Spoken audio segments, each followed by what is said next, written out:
Tonight at the table, she's built a name for herself in a space where attention is everything, turning her voice, her vision, and her instincts into a growing media and PR company. From being in front of the camera to now helping brands shape how they're seen. She's someone who truly understands influence in today's world. Ladies and gentlemen, may I present to you, Taylor. Yeah.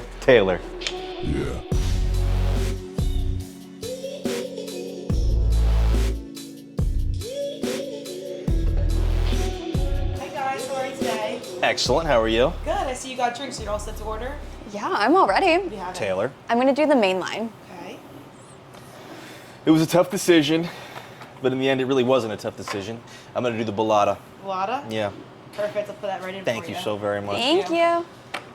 Taylor, Hello. it's a pleasure. It is. I've heard so much about you. Well, thank you so much for joining me. Yeah, Very of course. excited.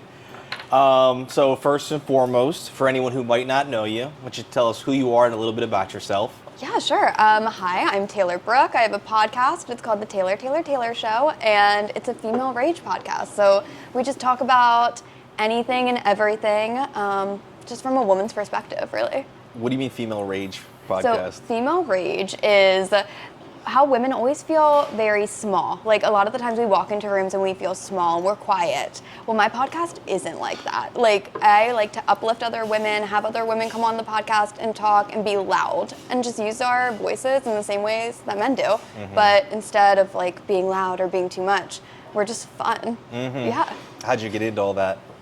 Whew. So started when I was about 11 years old. I got a flip cam. Do you know what a flip cam is? No. So it was like one of those cameras that had like a USB port on the side of it and it flipped up, and I would just vlog everything. And I had this show and I called it the Taylor Show, and I would appropriately named, and I just would go to anyone and everyone and interview them. And from there, I think that was like sealed my fate. Like she's gonna be in entertainment. Yeah. Yeah. So you've worked in entertainment as well. You did radio. Yeah. Okay. What was your career like? What's that trajectory been like? It was so random. Like my whole career has been very random. I actually went to school undergrad for education, and I was going to graduate my junior year of college. And I was like, I'm a little nervous. I'm getting sweaty. I don't want to like go out into the real world right now. So I was thinking like, what do I do, et cetera, et cetera. And at the time, I had a boyfriend in college, and he was like a business major or something, and he needed an internship. And I was like, you should work at a radio station. So he was like, yeah, maybe. So we sent out emails, we made phone calls, and he got an interview with WMGK 102.9. Day of the interview, he didn't want to go. He was like, I don't want to do that. That's like not for me. So I was like, screw it. I'm going to go. Like, I'm going to show up instead of you and just see if they like me. I'm indebted to a man named Sean Burke, who was like, okay, you can come and try it out for a week and we'll see if we like you. I didn't leave for 6 years. So I worked there for 6 years. I met John DeBella. John was just incredible to me at the start, and worked for him for 4 years of my career there.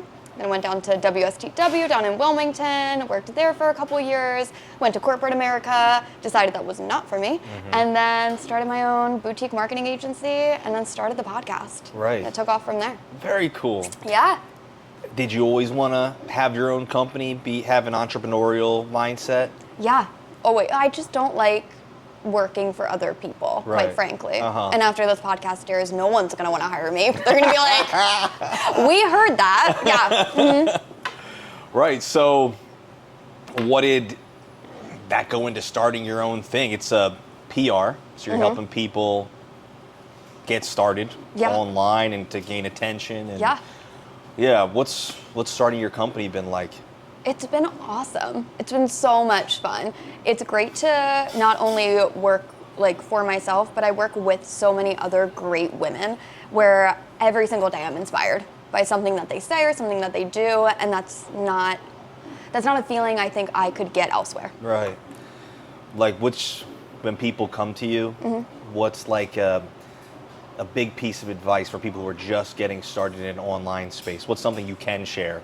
Ooh, I'd say be authentic, which sounds so corny and so lame, but anytime I talk to an influencer or I talk to another young girl wanting to get in this business, it's always the content that you don't think is going to take off that takes off. So post it all. Just put it out there. I mean, I've posted so much stuff, like Jesus Christ, and like you never know what's gonna pop off and what's not. So you might as well. Just throw some at the wall. Yeah. See what happens. Yeah, exactly. Why don't you give me an example of something that maybe we didn't think was gonna pop Sure. off, but let's try it and it ended up working out.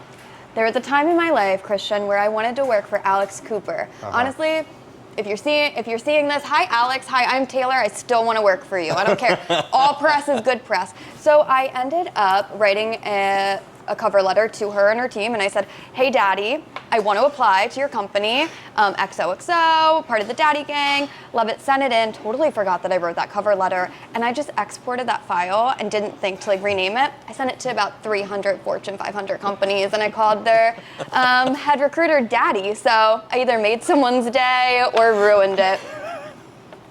That's freaking great. Yeah, but that video took off. It so much happened because of that video, and I just didn't think that would, but people found it funny. Oh, so you're like, this is crazy. Should I actually put this out there? Yeah. And, yeah, that is freaking hilarious. Yeah, I've had like recruitment managers reach out to me and be like, I wish I got that email. Yeah. Like, I work at Microsoft. I wish I got this one. I'm like, I love it. I love it. They're like, these other people are losers for not calling you immediately. Such losers. Yeah. I mean, a personality hire at best. Literally, you know? they're like, this girl, she's onto something. Yeah. But I did notice you have a lot of cool people from entertainment, the reality TV space. How did you make those connections? Being friendly. Like, I think I've always been, like, I'm media trained, right? So, like, I know how to talk to people. You're what? Media trained. Okay. So, like, I know how to talk to people in this space. And I think being normal in that space and entertainment really captures a different kind of audience. And so we've gotten along. Most of the people that I've interviewed have become some of my close friends. Right. So yeah, I got really lucky. You're just shooting shots, seeing Yeah. who's willing to come chat with you? Yeah, exactly. That's cool. Yeah. So when people are coming to you in the PR space, do you see, maybe they didn't get started with you immediately. Are there any like red flags, something that they're doing that's an immediate tell to be like, we got to get this corrected. You're not doing this right. We got to correct the direction in which you're going. I think it's storytelling. Like, and I want to be clear that storytelling is not lying. So I feel like a lot of people, they'll sell themselves short, or they'll market themselves in a way that's not conducive to like getting brand deals or to being in this space. So I think like media kits are super important. Not having a media kit is a telltale sign that like you've never done this before. So maybe like getting that ahead of time. But yeah. What is a media kit? I've never done this before. What is a media kit? A media kit is a one-sheeter on all your demographics, your audience, your impressions, your engagement rate, and then that's what you send off to different brands and companies, and they decide if they want to work with you. Oh, okay. Yeah. Yeah, see, you have a huge professional background in this whole space. Yeah. I love Yeah. to learn. So, yeah. Where do you want your show, your podcast, where do you want to go with all this? As big as it can. Yeah. I mean, I think it would be, Alex Cooper is the blueprint, right? Like she is. So what she's achieved with Call Her Daddy and the Unwell Network, yeah, like sign me up. Okay. So she's like an inspiration to you. Totally. Yeah. What are some of the coolest people you've been able to have on your show thus far?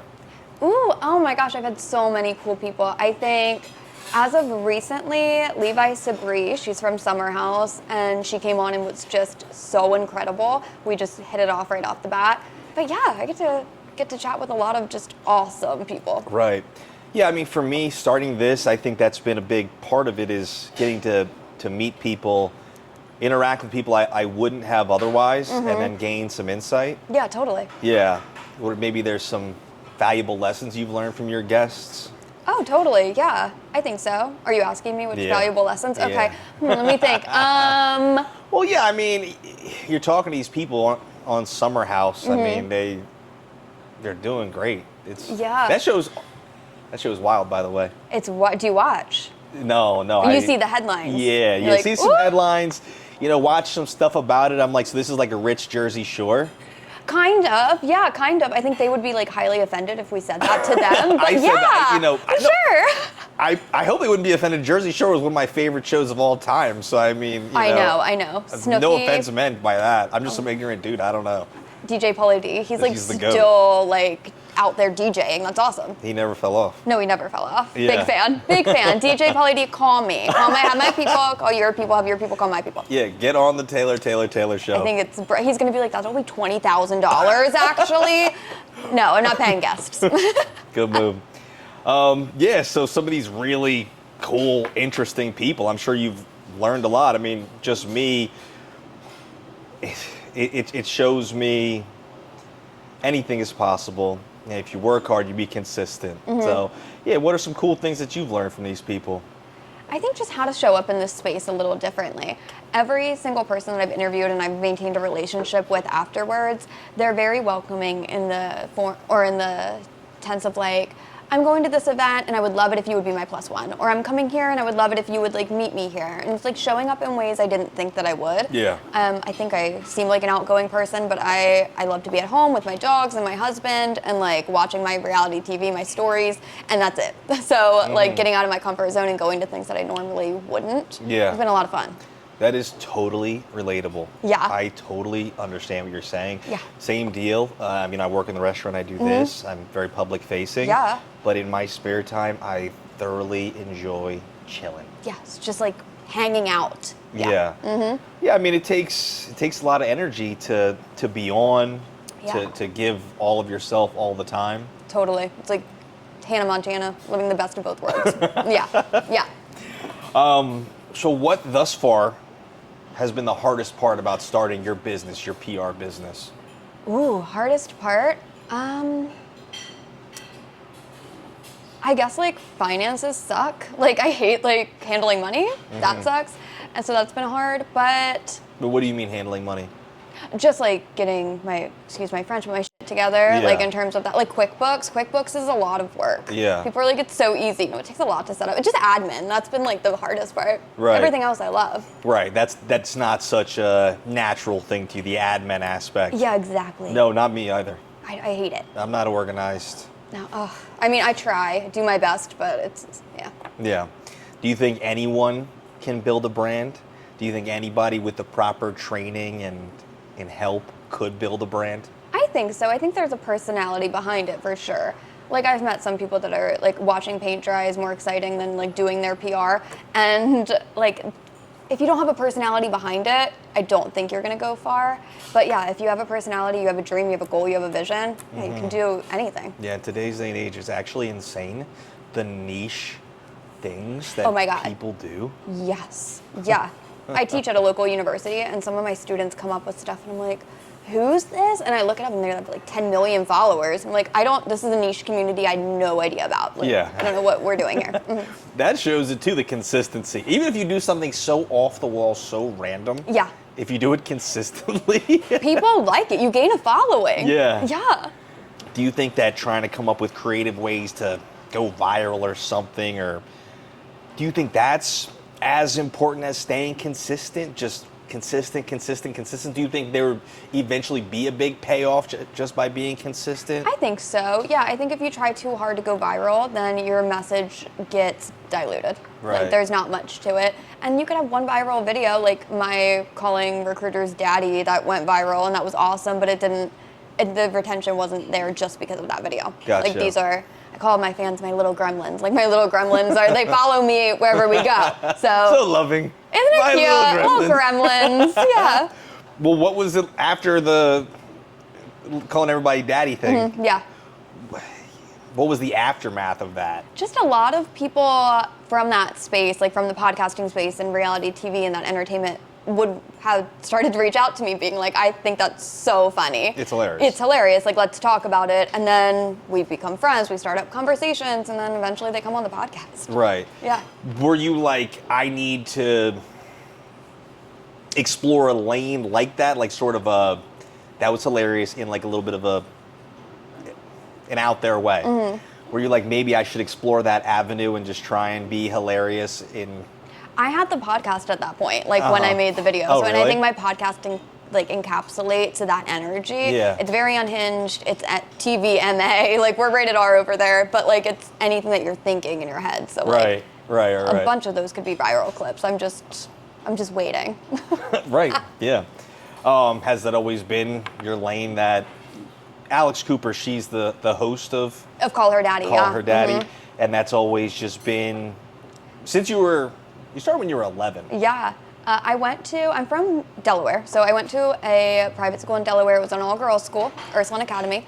Graduated there, and I think what they did was teach you from a young age that like walking into any room, you can be yourself, you can be loud. Just because you're a woman doesn't mean that you can't have opinions and you have to be polite or like hold yourself a certain way. Like, I hate to use the word abrasive, but be a little bit abrasive. So I think just taking that and implementing it throughout my whole life kind of ended up where I am. I've always been unfiltered. Right. Big influence from even when you were younger. Yeah, totally. I'm just getting started in this whole thing. We started doing reels and stuff for our restaurant, trying to be funny, things like that. Yeah. We have clips from here, but there's definitely another side of this. I definitely should check out metrics and things like that. If you need help, you know a girl. I know who to call. You know a girl, yeah. For me, Sure. being here in this restaurant, you know, everything that we're doing, what do you think would be a good avenue for us to explore? For us to maybe some guests I should think about getting, or what would be a good fit for what we're trying to do here? Ooh, guests. Okay. Give me some of your interests. I mean, thus far, the people I've had on, it's been all ranges. Yeah, the MMA fighter. Yeah, Yes. I had my buddy Cody, he's a bare knuckle fighter. I had my friend Makeda, she's Bob Marley's daughter. Coach Dick Vermeil, he's a Hall of Fame NFL coach. You know, really, my lane that I've been exploring is just people really trying to get after it. Yeah. People just trying to push and work hard and be consistent, and they popping people. Yeah. You know, okay. driven people. I guess basically what I'm asking is that a good lane for us? Should we keep on doing that? Is there anything else? I love what you're doing. I love the Call Her Daddy. I think the stuff is hilarious. Thank you. Yeah. Thank you. I love what you're doing as well. I think having people on that are inspirations to other people. Yeah. Not calling myself an inspiration, but no, I'm kidding. Yeah, but I think having people as inspirations, like Bob Marley's daughter, that's crazy. That's an inspiration. So I think, maybe like a basketball player. Yes. People love them. Yeah. Yeah, athletes would be cool. Well, Yeah. I guess I'm asking because one of the things I was going to ask you is what people realized when people realized they're like, I'm doing this, I'm going about this the wrong way. Is there like a telltale sign that people see in their brand and what they're doing? They're like, this isn't working. I need to try a different route. Let me hit up Taylor. It always comes down to money. If they're not making money, they're not like seeing return from the content that they're posting out there, that's usually when they come to me. They're like, what am I doing wrong? I've put all this money in and I'm not getting anything back yet. Right. Yeah, because thus far, you know, a lot of that can just be like a very expensive hobby or something. Yeah. It takes about a year. It takes about a year to like build your brand. That's what I tell all my clients. Okay. You guys got the main line? Ooh, thank you. Heaven. Thank you. All right. So I'd love for you to take a bite, try it out, let me know what you think. I will. You know, Benedict's, it can be a little crazy. This is one of my personal favorites right here. I'm happy you trusted me. I appreciate that. Oh my gosh, of course. It's on cornbread. Yeah. Hell yeah. No, it's good. Okay. What kind of food are you usually into? What's your favorite? My favorite food is lactose-free cottage cheese, and I eat that all the time. Yeah, I'm catching you off guard. I know it's a Lactaid brand. This is not sponsored. They won't answer my calls, actually. But Lactaid brand cottage cheese. You just eat it just like that? Out of the container. Yep. Is that like a whole life thing? Yeah, I love cottage cheese and boiled eggs, which is very strange. And ranch. I like ranch dressing a lot too. But not on the cottage cheese. That's like a thing with chicken, I guess. Okay, like if you and Nate were going out to eat.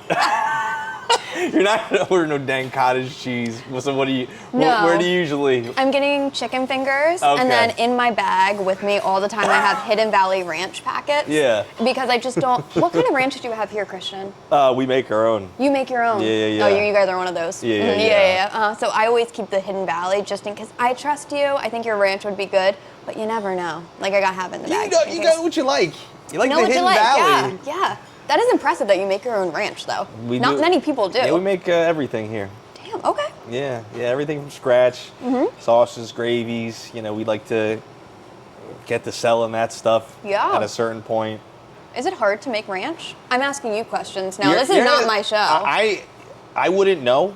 Oh, okay. I'm more like the mascot here. Oh, the mascot. Yeah, more or less. It's underselling yourself a bit, but sure. Yeah, I work out front. I keep the vibes where they should be, but personality. they don't let me in the kitchen anymore. It's off limits for me. What's a red flag with a brand that they're doing that shows you that they need some help? Overusing hashtags. Yeah. If you use like 10 hashtags in a post, it's like, I don't think you know what you're doing. Yeah. Like I don't. Do Yeah. hashtags help? 5 or under Okay. is what you should use. 5 is the max that you should ever use on a post. Well, I say that because I don't ever like search hashtags something. I don't either. Yeah. Do It's people like, do that? I don't think so anymore. I think it's an old habit, but like what a lot of people also don't realize is when you post content, you have an option to add alt text. So alt text is alternative text, so you can hear what the photo is. So it's for accessibility issues.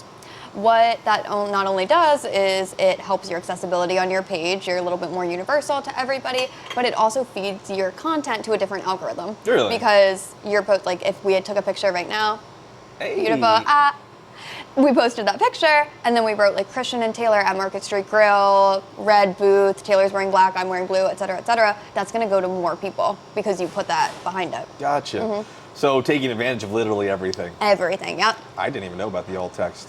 Also, can you tell everybody what you're drinking? So this is a Dr. Pepper with 2 hazelnut creamers in it. Yeah.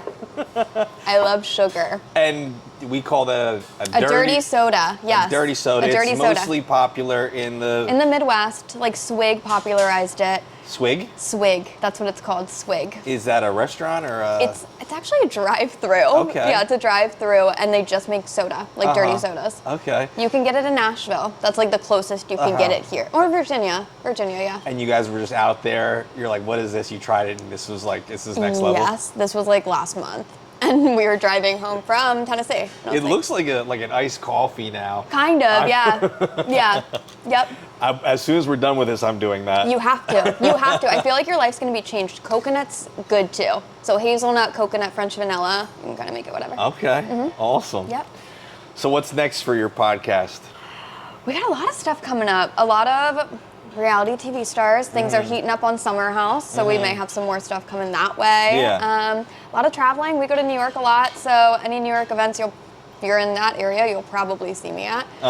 And yeah, just keeping season 2 going. What kind of events do you go to in New York? A lot of different events. So whether it's Fashion Week, whether it's a restaurant opening, whether someone's having an event and it's just a friend of a friend or one of my friends and they just want extra support.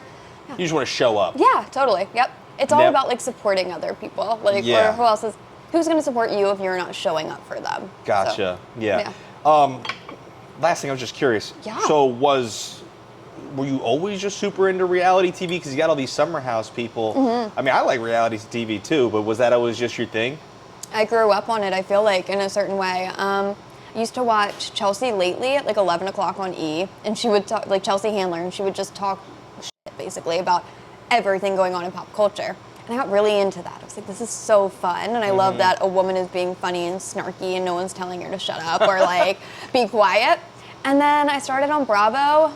Gosh, when my mom would watch The Real Housewives of New Jersey and Teresa Giudice flipped the table, I was like, this is peak cinema. This is what it regulates my nervous system. Real Housewives of New York, like seasons 3, 4, 5, regulates my nervous system. I love it. What, the flipping tables I just regulates love your it. nervous Yeah. system? Just like you could ask my husband, like I'll go to sleep at night to women screaming and like pulling each other's hair, and I'm like, this is awesome. Yeah. And I have a women empowerment podcast. It's called the Taylor Show. No, I get it. My mom, she goes to sleep with like crime. Oh, my mom does stuff. that too. That's scarier, don't you think? Yeah. Yeah. I like white noise and rain noises, and she's like listening That's to so people innocent comparatively. dying and stuff like that. So out there. Yeah. Hey, well, I'm not gonna judge. That's cool. Yeah. Maybe you know something I don't know. I don't know. Maybe. I need to tap in. Maybe I'll be more chill. You're going to call me in 2 months and be like, I watched all of Summer House and we need to get on the podcast again. I'm not gonna lie. I'm pretty curious about it. It looked funny. It looked really entertaining. Well, you would be that person because you're not in that world. Like my husband's not in that world. We go to an event and like one of the main cast members of Summer House and him disappear and like go chat and look at this podcast studio. And Nate's like, man, that guy Carl, he's really nice. Where the are you? Like, what? So you would be that same vibe. Like, people would just, like, come up to you because you don't know who they are. Right. That guy Carl's pretty cool. Yeah, I'm like, yeah, that's why we're here. This is his event, actually. Thanks, Nate. Yeah, That's awesome. love that. That's great. Well, Taylor, I really appreciate you coming out. It's been a pleasure. You're awesome. Your show's awesome. Thank you. Can't wait to see more. And thank you so much. Thank you for Thank joining me you. at the table. Thank you.